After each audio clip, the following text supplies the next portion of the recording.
في الآونة الأخيرة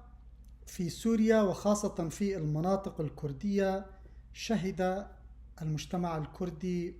توترا أو غضبا عارما اتجاه سياسة الأحزاب الكردية السياسية التي باتت تتصارع بين القبول بالإدماج أو الاندماج في سلطة أحمد الشرع أو الانضمام إلى الحكومة التي يقوم بتشكيلها، وآخرها ملف انتخابات أو ما يسمى بالتعيينات في مجلس الشعب لفرض حكمه المركزي على الجغرافيا والسيادة السورية. ولكن السؤال المهم إنه ما استراتيجية الشرع تجاه الملف الكردي؟ ما هي آلية هندسة تفكيك الحكم الذاتي الكردي والاحتواء المركب؟ يعتمد أحمد الشرع بالتنسيق والشراكة الضمنية مع أنقرة وبدعم من السفير الأمريكي توم باراك إلى استراتيجية متكاملة تدمج بين الضغط العسكري الخشن وسياسة الاحتواء الناعم عبر الدمج المؤسساتي لتفكيك القضية الكردية وتفكيك الإدارة أو الحكم الذاتي في كردستان سوريا أو ما يسمى بالأدبيات السياسية بشرق الفرات، ودون الانزلاق أو اللجوء إلى صدام عسكري شامل أو حرب استنزاف عرقية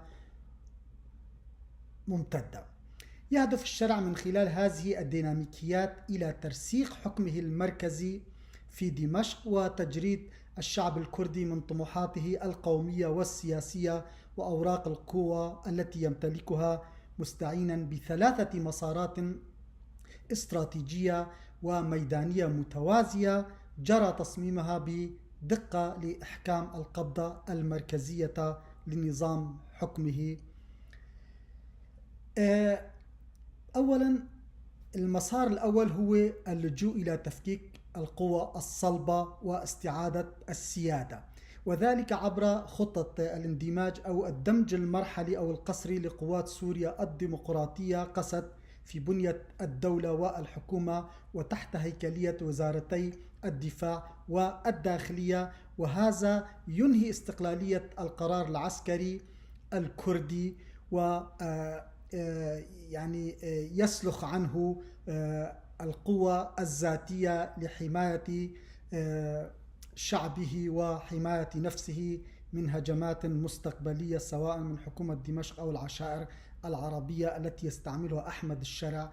كورقة ضغط على الشعب الكردي في سوريا. أيضا يرافق ذلك نقل الإشراف الإداري والأمني الكامل على حقول النفط والغاز والمعابر والمطارات إلى دمشق لإنهاء الاستقلال المالي والاقتصادي والسيادي لأي حكم ذاتي في المستقبل.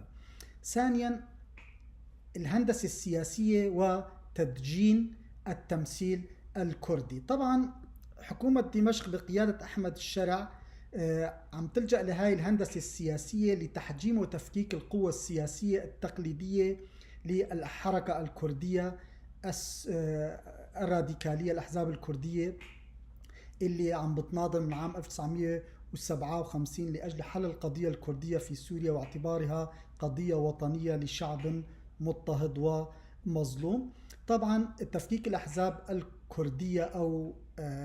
تمزيقها يأتي في مقدمة اللائحة هو حزب الاتحاد الديمقراطي PID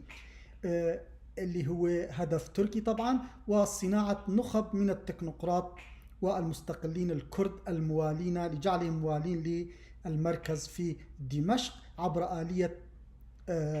منح المناصب والتعيينات، آلية الفرز والتعيين في اللجنة العليا للانتخابات لضمهم لعضوية مجلس الشعب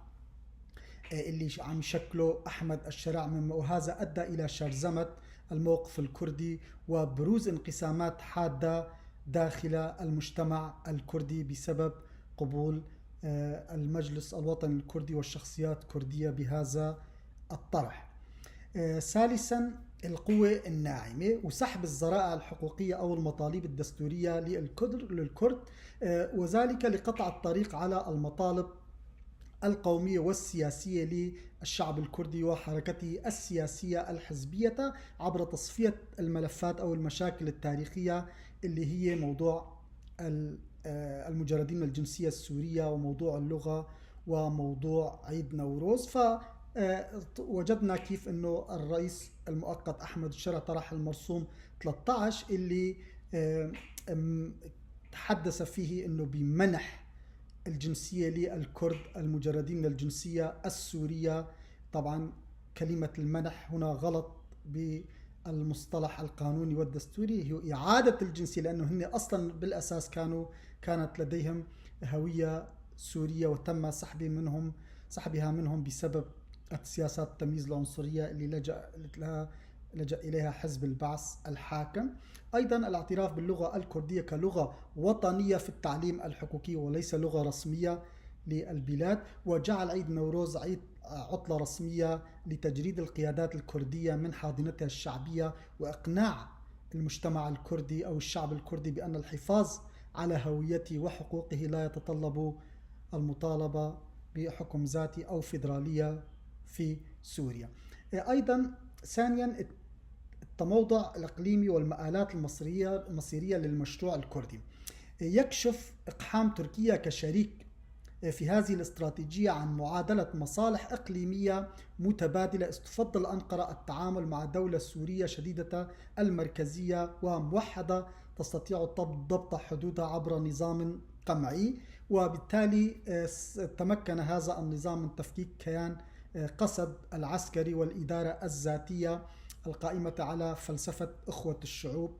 وهذا حقق لتركيا أجنداتها ومصالحها والمرتبطة بأمنها القومي بدون أن تحتاج إلى شن عملية عسكرية برية في المناطق الكردية. وقد أدت هذه الهندسة التركية لسوريا المدعومة طبعا من إدارة دونالد ترامب وينفذها أحمد الشرع إلى تحول جذري ومصيري في مسار القضية الكردية جيوسياسيا داخل سوريا، حيث جرى تحجيمها من قضية أرض وشعب ألحق دون إرادته بسوريا الحديثة عبر تفاهمات اتفاقية سايكس بيكو إلى مجرد اعتباره مكون ثقافي واجتماعي مدمج، ومع ضياع وضعف القوى السياسية الكردية وتشرذمها وصراعاتها الحزبية وفق أجندات الإدماج، يواجه النضال الكردي التاريخي خطر التحول من قضية شعب مضطهد يناضل في سبيل الحريات والفيدرالية لسوريا إلى مكون هامشي محصور بتحكم سلطات دمشق المركزية بهم والانضمام لحكومة إسلامية مركزية غير ديمقراطية تفرض السلطة الأغلبية العربية عبر الإبقاء على الجمهورية العربية السورية وتتعامل مع المواطنين أو المكونات الأخرى وفي مقدمتهم الشعب الكردي كرعايا وأتباع لا كشركاء حقيقيين.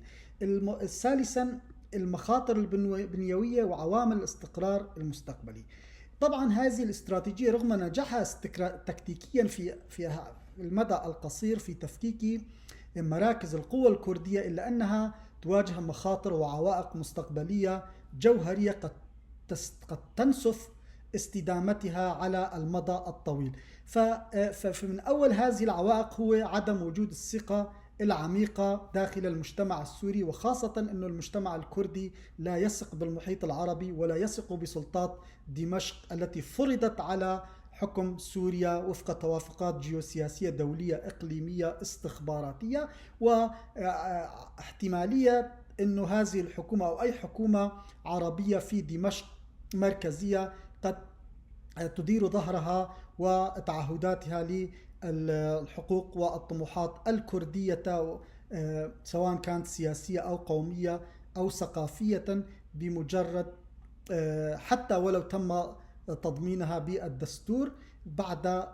نزع سلاح قسد وفرض السيادة على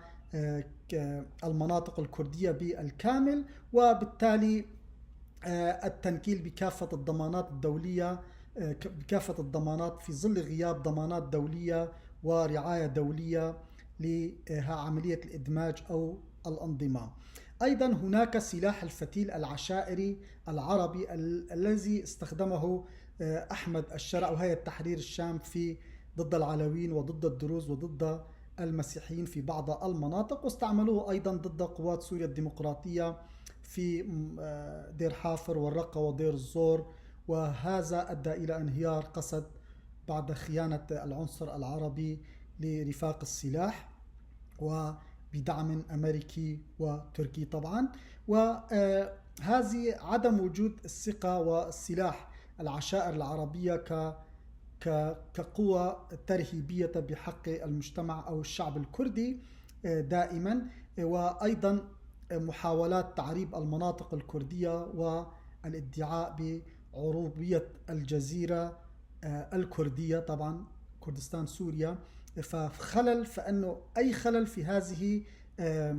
المعادلة راح يؤدي إلى خلل في توازنات الإدماج وإدارة الأرض والمنطقة، وقد يدفع بالمنطقة نحو اضطرابات ومواجهات أهلية محلية ذات طابع قومي وإثني. وطبعا هذا السلاح كانت تركيا تهدد به واستخدمها أحمد الشرع للقضاء على الطموحات الكردية والقوى العسكرية والسياسية للكرد. أيضا أنه العامل الثالث هو الهشاشة والاضطراب الجيوسياسي في المنطقة وسوريا منهم، طبعا في ظل المتغيرات المتسارعة المرتبطة بالحرب الإيرانية، يعني الحرب الأمريكية الإسرائيلية على النظام الإيراني والرفض الإسرائيلي الصارم لوجود الجماعات الجهادية في سوريا، وأنه هيئة تحرير الشام تبقى تحكم سوريا من خلال نظام مركزي ديني. طبعا إسرائيل ترفضه، يبقى احتمال سقوط حكومة الشرع أو دخول سوريا في موجة جديدة من الانقلابات السياسية أو حرب أهلية قائما وبقوة. إذن خلاصة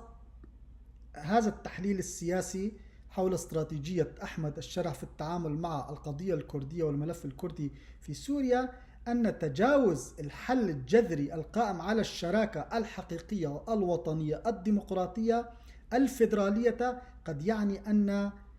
بلدا مثل سوريا لن يعرف السلم والاستقرار المستدام دون المرور بأرض الكرد والاعتراف بحقوقهم السياسية الكاملة خارج عباءة الاحتواء المركزي وتعامل معهم كأتباع ورعايا من الدرجة الثالثة.